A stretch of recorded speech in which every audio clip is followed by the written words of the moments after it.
Hello. Today, I wanted to go over what does it mean when someone's talking about a comic book, a graphic novel, manga, collections, volumes, issues.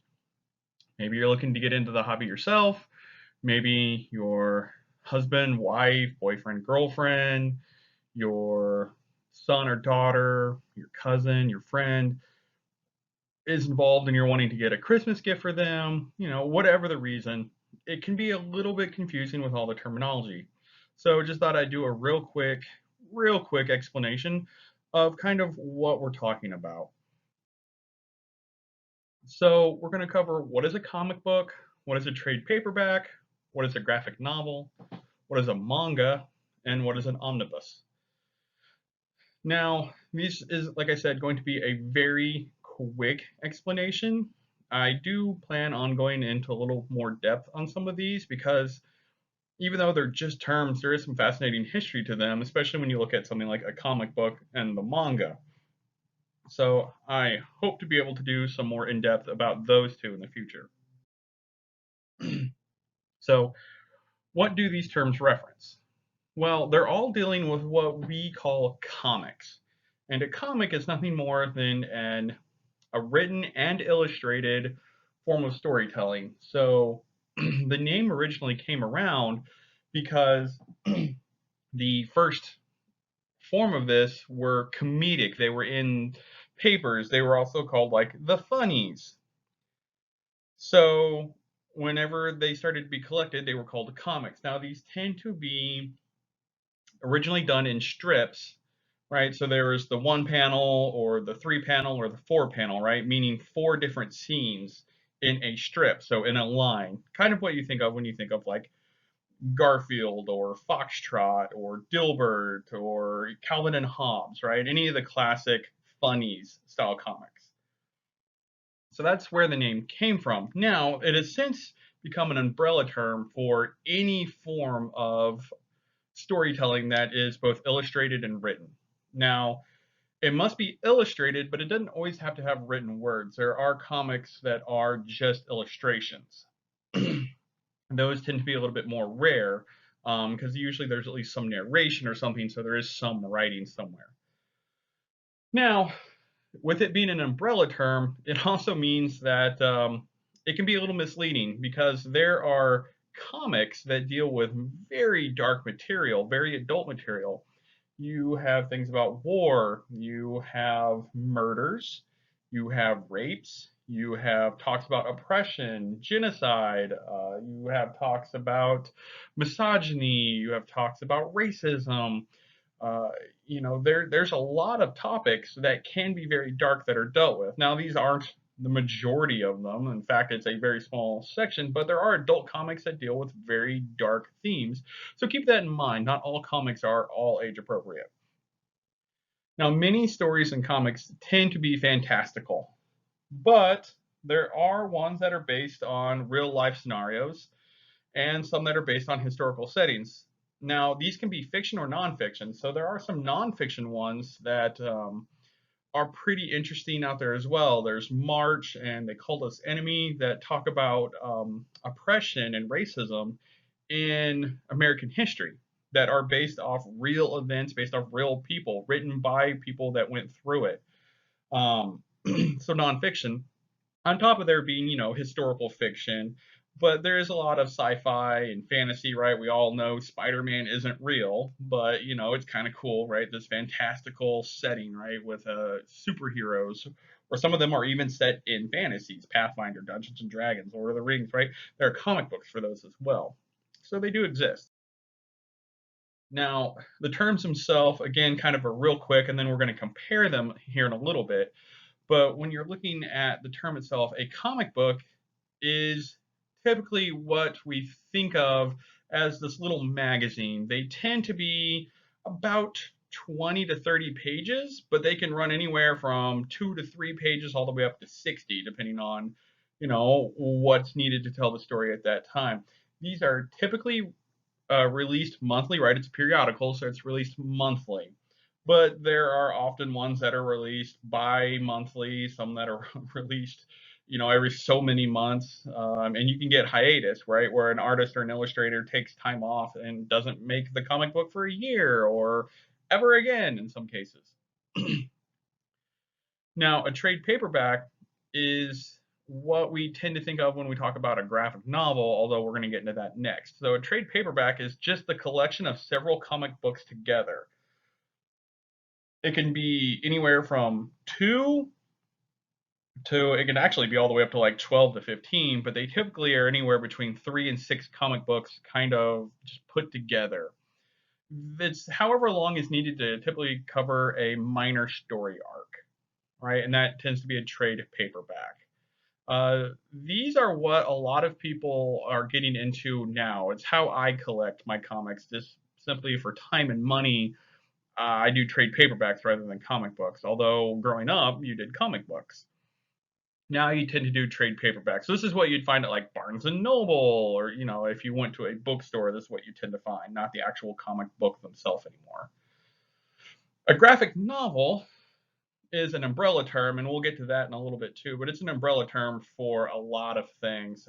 Comic books, trade paperbacks, omnibuses, right? They all kind of fall under the graphic novel, but there is an actual specific graphic novel itself, and that is when an entire story is put together. Now, this could be the entire run of a series, so something like Ronin is often put in, right? You only buy Ronin as Ronin, and it is the entire collection of all of the comics that make up that story. That would be a graphic novel. It's in its entirety. You can also have standalone events. So if you were to buy like Batman, Long Halloween, or Death of Superman or something like that, those are stories that, even though they're part of a larger universe that has stories all around them, they are standalone stories as well. So that would be an entire graphic novel.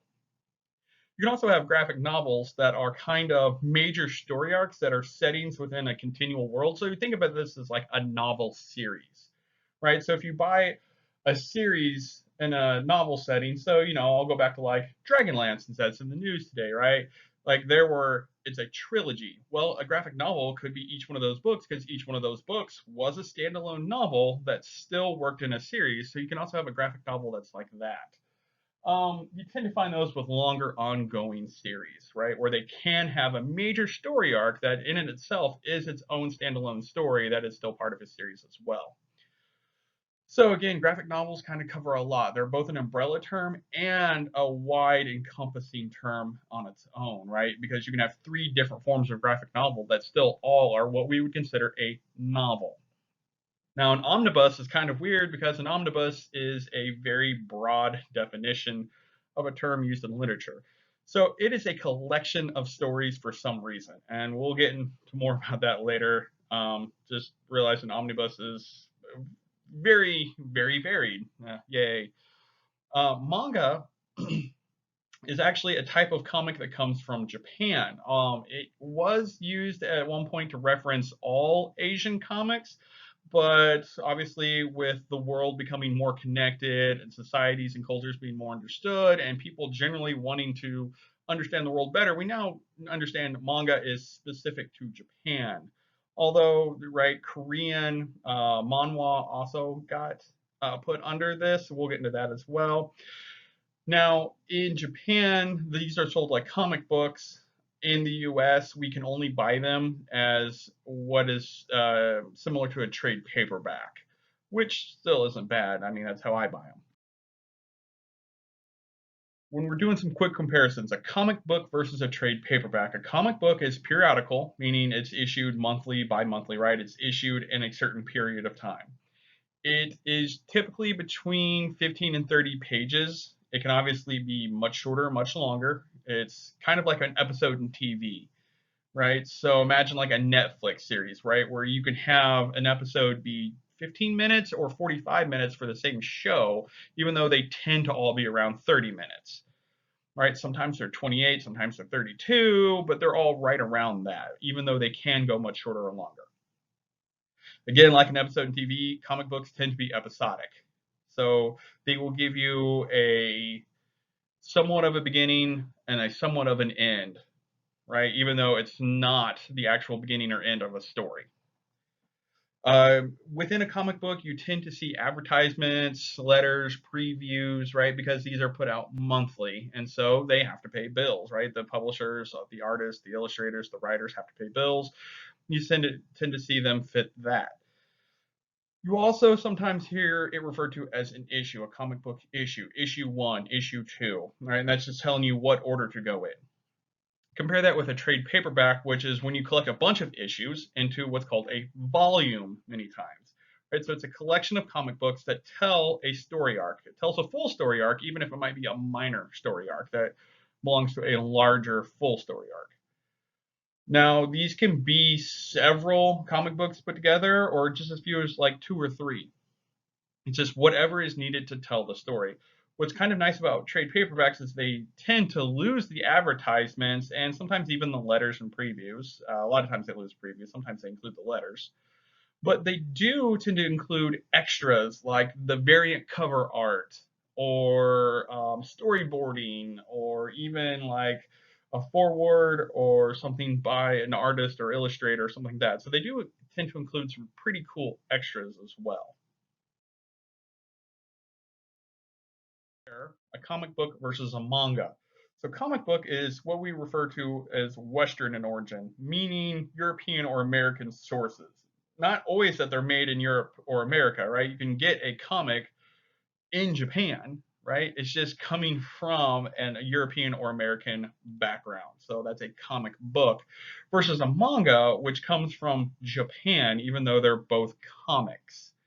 Again, you have the manhwa that comes from Korea. You do have some things that come out of Taiwan and China as well.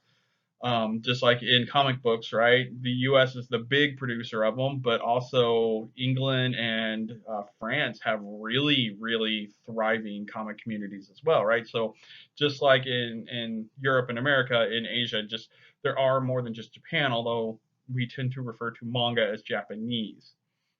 In the US, when you buy a manga, you buy it in a form that's similar to a trade paperback, meaning you have several issues put together. And that just kind of works with the fact that they have to be translated and they're sold through proxies and stuff like that. So they just put them together and sell them. It just makes it a whole lot easier. Now, in Japan, a manga is actually very similar to a comic book in how they're originally produced, right? They come out episodically, they come out typically monthly. Um, and you get that little story that then is put together. Unlike in America, where we tend to buy like Spider-Man issue one, and Superman issue one, and Batman issue one, and X-Men issue five, or something like that. In Japan, you would buy like Shonen Weekly Jump, which is an anthology magazine that includes, it might have like Fairy Tale volume, or I'm sorry, not volume, Fairy Tale issue 49 and Slam Dunk issue 119, and yeah, I know I'm mixing ones that were never together, but you get the idea, right? It's several different stories together within a single magazine that ends up being fairly long. So, jumping back, right, kind of on the difference between comics and manga, but jumping back into comic books, right? Looking at the difference between a trade paperback and a graphic novel. Now, a trade paperback is a collection of comic books that typically come from a longer series or a still ongoing series. They will cover a minor story arc, and they can be as little as 3 issues or as many as like 12 to 15 if you're talking about a really well established, long, ongoing form. You might get a whole lot of issues, right? A very, very many within a single trade paperback. I know when I was playing Catch Up on Deadpool, when you buy the Deadpool trade paperbacks, you can get them to cover super minor story arcs, right? The normal lengths. Or if you go by and buy the classics, you're getting 10, 12, 15 issues in a single book sometimes. They're very, very big. Now, a graphic novel, again, is a complete standalone story. So when I say complete, doesn't mean it has to be the entire story, but that the story itself is complete. So a graphic novel can be from anywhere. It can be the entire series, right? It can be all of the issues of that series, that entire story put together, which can be short or long as well. Or it could be a major story arc in a longer or ongoing series. So um, a graphic novel I have is in the Spider-Man world. They recently had like the Clone Saga. You can buy that, whether you think that's good or not, right? That is a graphic novel you can buy. You can also buy Spider Verse. I loved Spider Verse. It's a very big graphic novel, and it tells a complete standalone story within the Spider-Man universe, even though the story was continuing a continuation of a previous ongoing world and still continued after it was done. The graphic novel itself was still a standalone, still told a complete story. You can still buy that. So again, a graphic novel can be very, very short or very, very long. It's whatever is needed to tell the story, just like a normal novel. But again, a graphic novel tends to be an umbrella term that we use to just talk about comics in general, regardless of size. We talk about them as graphic novels anymore, which can be helpful. But a lot of times when someone says graphic novel, what they actually mean is trade paperback. There's nothing wrong with that. Just if you're trying to buy things, you might want to understand the difference between them.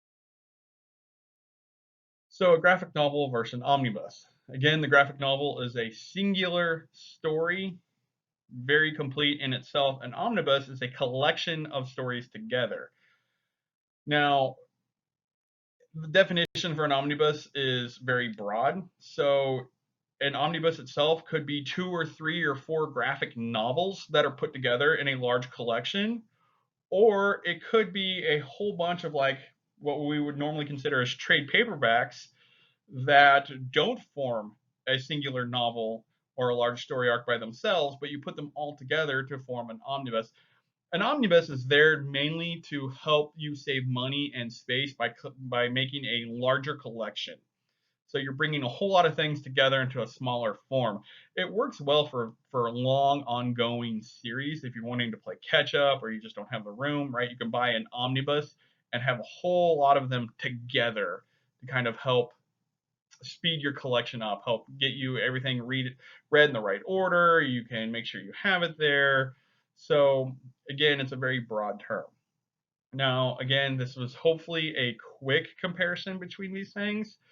Trying not to take up too much of your time, but thank you for doing this, and I hope that it helps.